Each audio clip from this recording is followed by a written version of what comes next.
song that everybody knows. Stand up there, will you? All right, you got me there? Them that's got shall get, and them that's not shall lose. So the Bible says, and it still is new. Your mother may have, and your papa may have, but God bless the child who's got his own, who's got his own.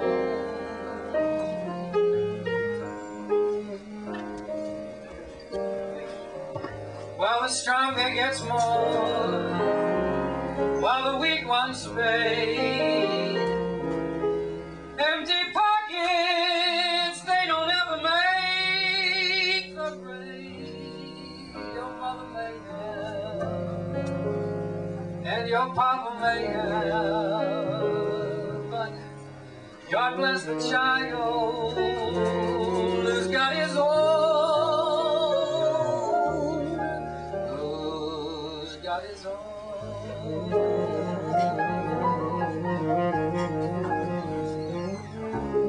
Well, rich relations they give, crust of bread and such. You can help yourself, but don't take too much. Your mama may have, and your papa may have, but God bless the child who's got his own,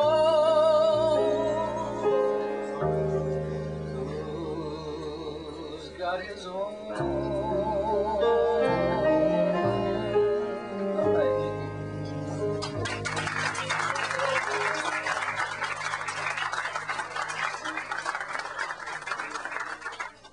Kenneth Rexroth was working in a museum in San Francisco, and he was kind of the grandfather of the Beat generation, and there was a reading in the early 50s that brought together Ginsberg and Kerouac and a lot of the original people that we're reading from tonight. And I wanted to read one short piece by Rexroth, and then a section of another poem. The advantage of learning. I am a man with no ambitions and few friends, wholly incapable of making a living, growing no younger, fugitive from some just doom. Lonely, ill-clothed, what does it matter? At midnight, I make myself a jug of hot, white wine with cardamom seeds.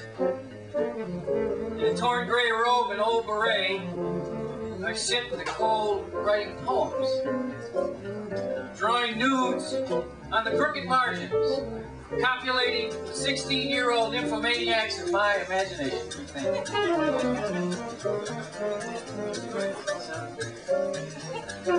And this is one of my favorite poems by Rexroth, and I'll read one excerpt.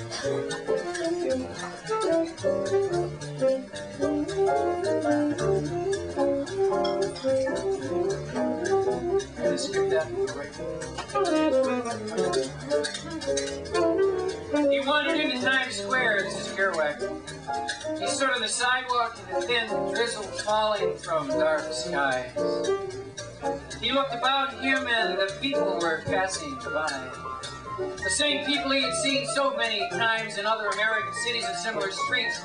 Soldiers, sailors, the panhandlers, drifters, the suit suiters, the hoodlums, the young men who would wash dishes in cafeterias, coast to coast. The hitchhikers, the hustlers, the drunks, the battered, lonely young Negroes, the twinkling little Chinese, the dark Puerto Ricans, and the varieties of dungareed young Americans, leather jackets, who were seamen, the garagemen, everywhere. It was the same in Scully Square in Boston, the Loop in Chicago, the Canal Street in New Orleans, the Curtis Street in Denver, the West 12 in Kansas City, the Market Street in San Francisco, South Main Street in Los Angeles.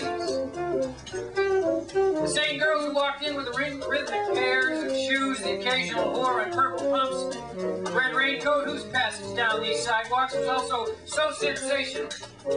Sudden garish sight of some incredible homosexual fluctuating with an effeminate shriek and general greeting to everyone saying, "I'm just so knocked out by all of you."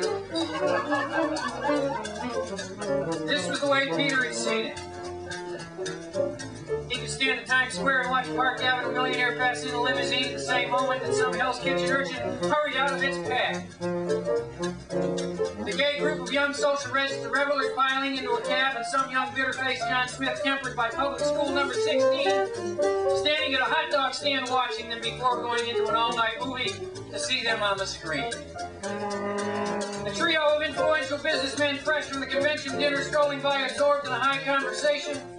The meditative communist committeemen brushing shoulders with the sullen secret bundist from Yorkville.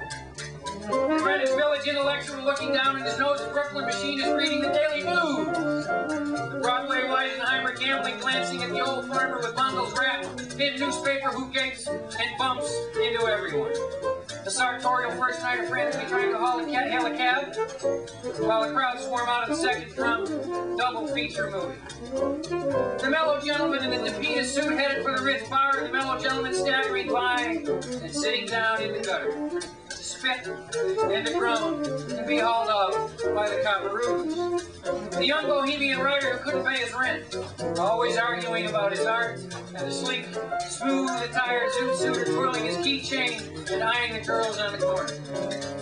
The dope addict. His only known name was Junkie. Was a small, dark, Arabic-looking man with an oval face and huge blue eyes that were lidded wearily always, with the huge lids of a man.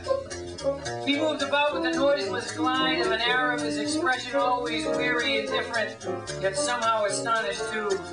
He had the look of a man who was sincerely miserable in the world.